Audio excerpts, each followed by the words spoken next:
Hey, welcome everyone. This is Mind Your Own Business. My name is Pablo, and thanks for listening. All right, thank you so much, everyone. I have Daniel Walks here, CEO of ScaleUp. It's an honor to be with him today. Having a CEO and someone who leads, so always some that's very exciting for me, and just learn from them, experiences they had, experiences things they're saying today, and what we can learn from them. So Daniel, thank you for being here. Yeah, appreciate you having me, man. Of course. So I always ask this question to everyone when we start. What's like before that one? Who do you help? Who do I help? So we help a couple different industries. We help financial advisors, business coaches, marketing agencies, and B2B software companies specifically. Now, it falls into four buckets, but we've realized that all four typically work well. That's great. And do you have a why? What's your why? Yeah, so my why is very straightforward. I actually found it when I was 16 years old and now helped a lot of people to try to find their why as well and identify it. And when I was 16, I started a nonprofit going to every school in the greater Miami area that had lower income, where over 90% of their students got free or reduced lunch. They didn't have after school sports, they didn't have tutoring, they didn't have computer science, anything. So we brought it to them. And at that point, I did that for about 8 years now. And I've watched these kids go from having nothing, no resources, to some of them getting full rides, some of them now playing sports in college, D1. And I'm watching it, and they're just different people from the kids that I met when I was 16 years old growing up. And so my why is to provide education to the people who don't have access to it. Because in the United States specifically, we have a huge barrier to access when it comes to education, and knowledge is the only way to really grow as a person in business in any way. So my goal in life, my why, is I want to bring education to those who can't access it. Wait, so I'm curious. That's you were very young, 16. You found your why, but I always have a hard time. Like you didn't stumble upon, like you didn't accidentally fall into your why, or maybe you did. But I'm curious to know like the backstory of being so young and just knowing that about education and having that impact. Yeah, so honestly, I think I kind of did stumble into it. One of my best friends to this day from high school, he actually runs a VR education company now. Yeah, we were 16. I was at his house, and he randomly brings out this big whiteboard, and he's like, "Hey, I have this idea for us to start doing this for all these schools, and I've already spoken to some people. Do you want to do it with me?" And I was just like, "Sure, I got free time." And it ended up becoming something that I just fell in love with, and then took the same motto, even turned it into a software business. But yeah, I kind of did fall into it, but since then I've learned kind of a way to identify it. And I do have an exercise for it that I really love. Well, that's funny. I so many people that are in especially sales and these professions. Basically people who listen to this podcast, the majority of them, they accidentally fall into these jobs, but then with time they fall in love with them, and they're so passionate about them. Sounds like that was your experience. So that's always inspiring. So yeah, pivoting the conversation to company culture. You're an advocate of company culture. You're an expert, and you're a leader. You've been doing so for so many years. I'm curious to know, based on your experience and your network's experience, what's kind of the biggest challenge teams face today when it comes to company culture, engagement, turnover? Yeah. So this is one that I love, and I have a very different answer than most people. I think in today's landscape, the hardest thing is being remote. I personally joined the workforce like right before COVID, a couple years before. I've been in office a bit. I've grown teams remotely. I've grown teams in office.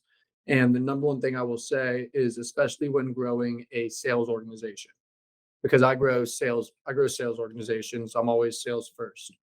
And the number one thing I've found is that for customer success, for operations, for marketing, it is completely okay to be remote, even throughout ramp. Production won't change.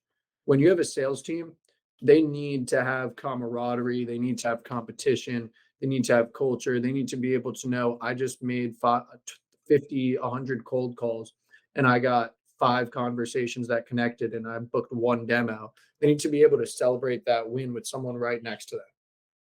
So I think the hardest thing and the biggest challenge today is taking that same environment that we have inside of a sales floor and bringing that to the remote space. It's very hard to do because you don't want to track people. You don't want to put things on their computer. You want to let salespeople do what salespeople do best, sell. I don't want to put anything on you, but the hardest thing is figuring that out. And I think we've almost got it figured out over here. Oh, I have to ask. Is that a software you use to bring people together, or just some sort of like activity meetings, or? So I've seen a lot of them. I've seen a lot of like virtual sales floor. Let's gamify your sales floor. Let's get it virtual. I get that. It's the same as just having Zoom up the whole time, really, to me though. I'm not gonna impose that on someone. If you're gonna be in your day as a salesperson, like even if we're in office, if you were to turn to me at 11 a.m. as an SDR and say, Danny, I booked 5 demos. Here they are booked on the calendar with them checking off that they accepted the calendar invite. Great, go home. Have your freedom. You did more than you needed to today. And if you want to do more, do more. And that's the biggest thing is I think in the remote space, it comes more so down to mindset and lever and how you leverage your team communication channels. So I think, for instance, your Slack channel should have your leaders being active in there in order to get other people in there involved. Once those people are involved, there should be automations in your Slack firing at noon, at end of day. What did you complete today? What's one major win you've had? What's a great conversation you've had? What's one blocker you've had today? And now everyone drops those in, and now we can start having conversations on it throughout the day right there. Oh, that's amazing. Like, yeah, so the way I see it, remote work is not office work done from afar. And I'm quoting Jason Fried from 37 Signals, but anyway, we need to change the game entirely. And you're right, like the energy of being there. It's Zoom is a great tool, but it's just impossible to make it equal to that energy and that celebration or failure. If I feel bad, someone just hanged up on me. I mean, it's okay. Like next call, right? So or next email or whatever. Um, yep. I will say something that may be contradictory to what you've heard is especially when it pertains to culture. I think we need to talk about how we hire as companies. Because a lot of companies will add one person here, add one person there, make sure they're a culture fit. A lot of companies will bring people through these rounds after rounds of hiring. Me personally, if it's a sales role, I don't believe in a resume. Just have a conversation with me. If you could do that, start in our next group. But what happens is we I believe in hire fast, fail fast. For sales, if it's commission role. If it's a salaried role, hire slow. But for a commission only role, I believe in hire fast, fire fast. The reason why I say that is if I bring in 10 salespeople who are all extremely hungry, motivated to do it on commission, for example, and we normally hire people in their 20s who are hungry and experienced. So if we're going to bring in these people, I'm going to know that one or two of those guys is going to show me that they're like, or people, guys or girls, is going to show me they're great. They're going to be the killers of that group. The next one, there's going to be a bucket of 4 to 5 people there. These are going to be the people that I'm like, okay, they show promise, but we need to work on them, and we need to work with them more and put more time towards them in order to get them to those top two. What I'd rather do is put my time in those top two and have those top two put their time in the 4 or 5. And then you're going to have the 2 to 3 at the bottom. That's your fire fast. You're not showing effort. We're 3 weeks into ramp up period. How do you still not know our offer when everyone else does? That's like those people.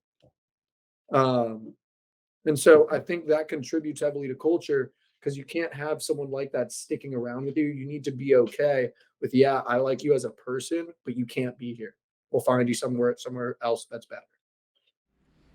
Yeah, that's great. I was about to ask like maybe one, two, or three main takeaways, teams can do today, CEOs listening to this, or anyone basically, anyone that works in a team that can do today to improve their culture.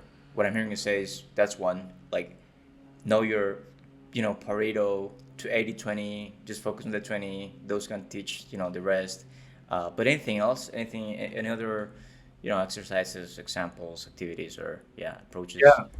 Have an MOS for your hires. What I mean by this is not only have like, okay, for your first 30 days, here's what ramp up looks like. No, give them an entire document that's like, here's our agenda for your first 30 days.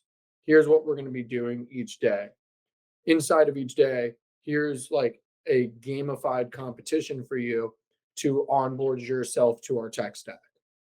Here's like we should have you should have a system that when a hire comes into you, they know what they're walking into every day for the first 30 days. They know what their minimums are to stay here. They know what they need to be doing. They have recorded videos of everything on your offering, on your clients, on everything to learn it all. And that's self-directed the first week. But make sure that those first 30 days that you have that crystal clear, because if people aren't ramped correctly after hiring, you can never build culture. And then the second one for culture, spend the money on their flights. Spend the money on their flights. I don't care. Person makes their first sale and you wanna reward them, great. Give them their pay, their commission. That profit from that sale is definitely more than enough to put them on a flight to wherever you are or to get yourself and that person a flight to go somewhere for a weekend. That first win, make sure you're rewarding it because even in this remote world, you can't get in person. Let's do it right away. Wow, that's I've never heard that before, and I think it's great. Typically you see meetups once a year, when the season's right. Not like so personalized that the impact in that person, that employee or that team member is going to be so strong that the commitment moving forward is going to be just, up there. Oh yeah. So that's great. That's what Um, first sale everyone makes. It's they get a choice. They either get a commission bump up to a certain amount or that amount towards a flight and I'll go join them. I think that's a great, um, yeah, great activity. Um, I want to be mindful of your time. Daniel, where do we find you online, and do you have any final comments for people? Yeah. So you can find us online or you can find me online on LinkedIn at Daniel Wax. You can find me on Instagram at Wolf of SaaS, software as a service. And you can find our website at scaleupsaas.org. Can I give a little shameless plug? Of course. Yeah. Okay, shameless plug. ScaleUp is your one-stop shop for all sales technology and automations to bring them in at a discounted cost and to make them more personalized and convert at a higher rate than what you've seen previously or what you thought is possible. Main channels that we focus on: one, LinkedIn; two, custom CRMs. We're a HubSpot partner; and three, we have a huge focus on targeting and data collection to actually create personalization and relevance at scale for email automation and text automation and whatnot. Yeah, you heard it. That's it. You need to go and visit Skill Up, Daniel, connect with them, connect with him, ask him all the questions you have. Just, don't be a stranger, don't be shy. Also, I think personalization at scale is going to be the winner in the upcoming 5 years. Not because I say it is, makes it right. Uh, Yeah, I know a lot of people say like personalization at scale isn't doable, and I know this is a different topic, but we've realized like for example, if you're a company that sells Instagram growth, we can pull data on how many followers, how many posts, how many likes they have, and who they like, and who their most engaged accounts are. And you can just include those as tags in your emails. So you kind of do get it. That's great. Yeah, that's very interesting. So yeah, again, make sure to go and reach out to Daniel. Daniel, thank you so much. Thank you so much for being here. Thank you for what you do. Thank you for having me, Pablo. It was a pleasure. All right, have a great day. You Bye too. bye. Bye.